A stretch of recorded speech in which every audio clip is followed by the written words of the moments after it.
pasuk says, "V'yisrot satzu abanim b'kirba."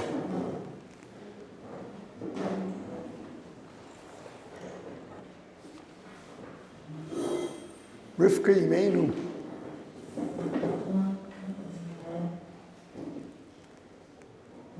was experiencing abnormal pain in her pregnancy.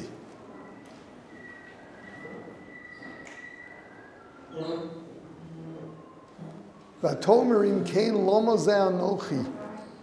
And she asked, if that's the case, why am I?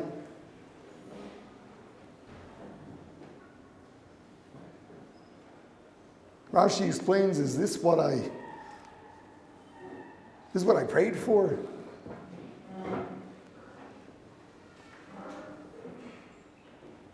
So difficult to understand. She so much wanted a child, and now that the pregnancy is painful,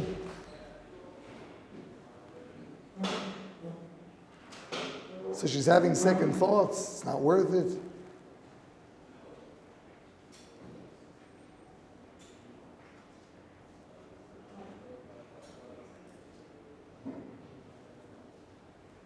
So we're told, yes, Yaakov and Esav were fighting it out in the womb.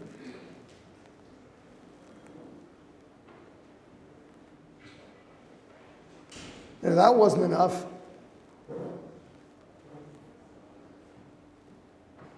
then every time they passed a house of Torah study, Yaakov wanted to come out. And every time they passed a place of idol worship, Esav wanted to come out.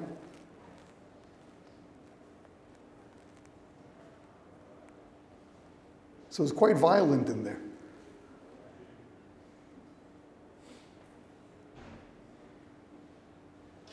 So she gets her answer. Vayomer Hashem la Shnei goyim bevitnech. There are two great people there.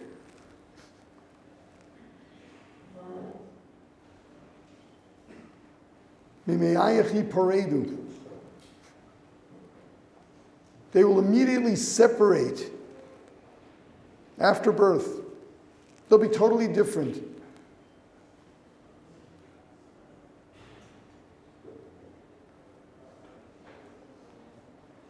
So that makes things better.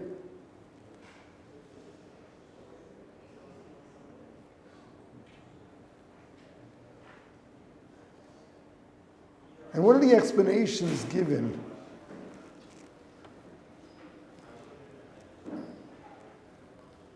Is that there's something she just couldn't understand.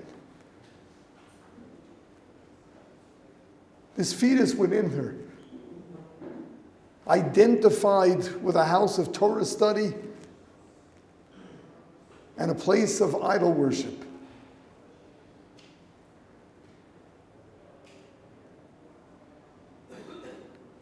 And that she couldn't take.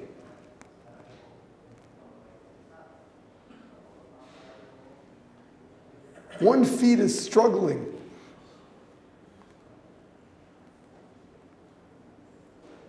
Not quite sure if he identifies with one or the other, or perhaps both. It's not worth it. She found out that there were two. Ah. Okay. So one's here and one's there.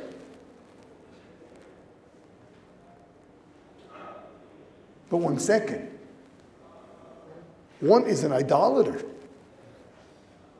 One in the womb already identifies with idolatry.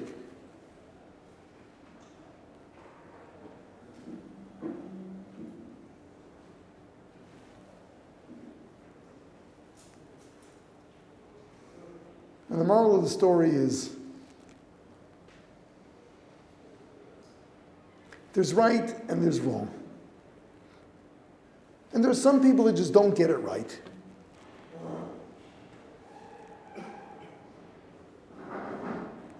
But at least They know what they want and they're consistent.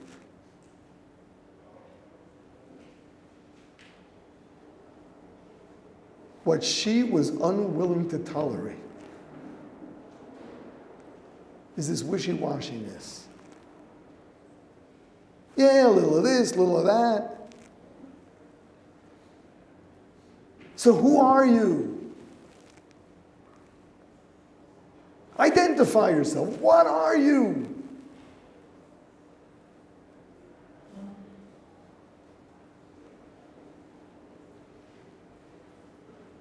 In fact, Rashi mentions Shnei goyim bevitneich, says Rashi, Shnei geim, great people. Who are they? Rebbe Vantoninus, Rabbi Yehuda Hanassi, who compiled the Mishnah. So he had a close friend, the Emperor Antonius.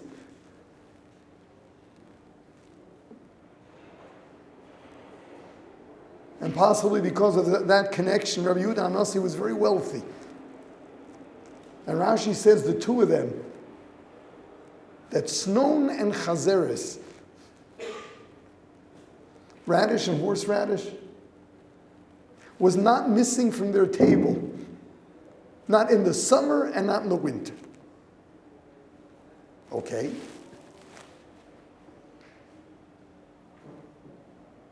And what it meant was affluence. But more than affluence. The Aral explains it was royalty. These are people.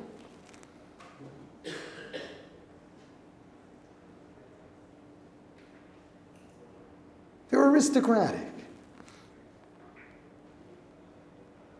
These two children are going to grow to be two aristocratic nations that will go off in two different directions. But they're respectable people.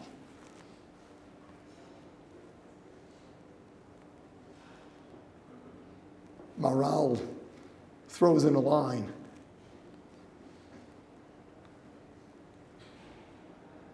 Unlike Yishmael, who's not in that class.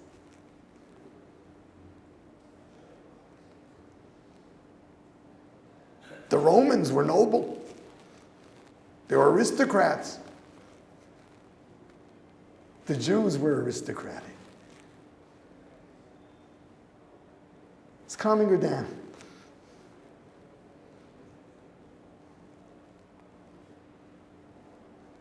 There's something about being a real person, even if you're wrong. A real person means you stand for something, you believe in something, you go with it, you're respectable, you got self-confidence.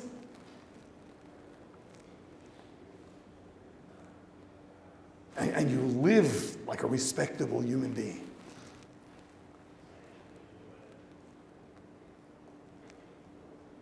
That you just go with whatever, you blow in the wind. One day you're here, one day you're there. And you're not a real person.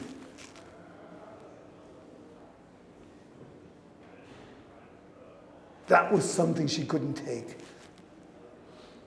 I'm carrying this non-person. No, they're two. Two real people. One's going to be right and one's going to be wrong, but they're real people. Again, as Maral says, as opposed to Yishmael and his people.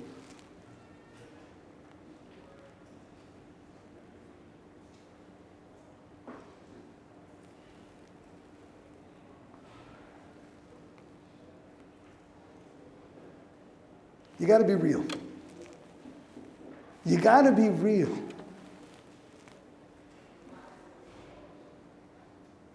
You got to be real. You got to be consistent.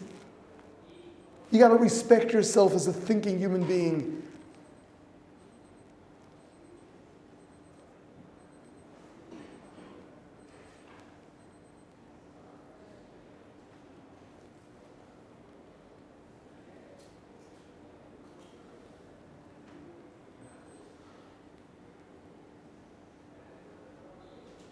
Jews are opinionated and stubborn. And sometimes we're on the wrong side, but at least you're a person. To be wishy-washy and just hang out. And just get on with your life. Think about what you believe in, maybe, maybe not. A little bit of tradition, or maybe not.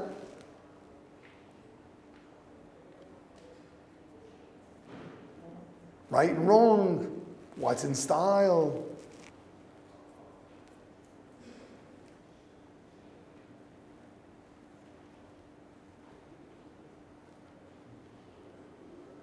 You're better off being wrong than being wishy-washy.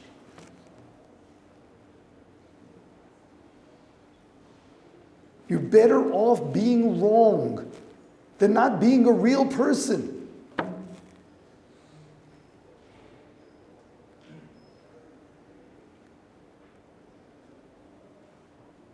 One of the things you learn in Yeshiva is you can't just say something, you've got to defend it. Everyone challenges everything. You got a beautiful way of understanding Rashi. You feel so good about it until your chavrusa knocks it dead. No such thing as, I'm happy.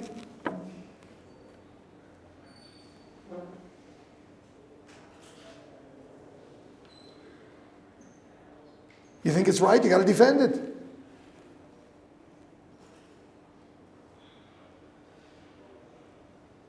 You believe you found truth, you got to defend it.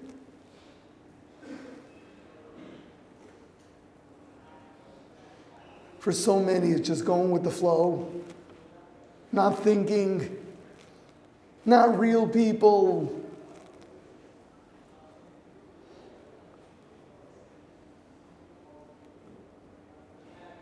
That's worse than being wrong.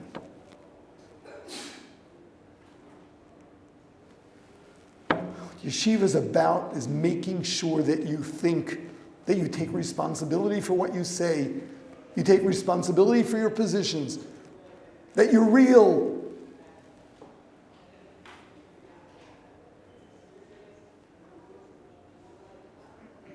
The story of Yaakov and Esav, better that than Yishmael. So make sure you're getting it. Make sure you're really getting it. And you're not just hanging out here because it's comfortable and cozy, and you're going with what's in.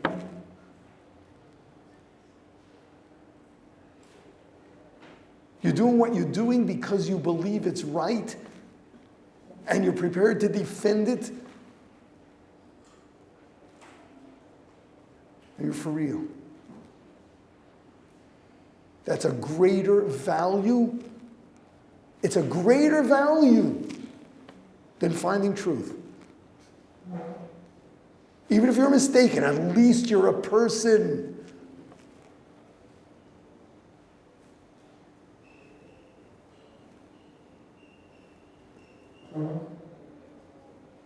That may be the most important thing you can learn here. To really think.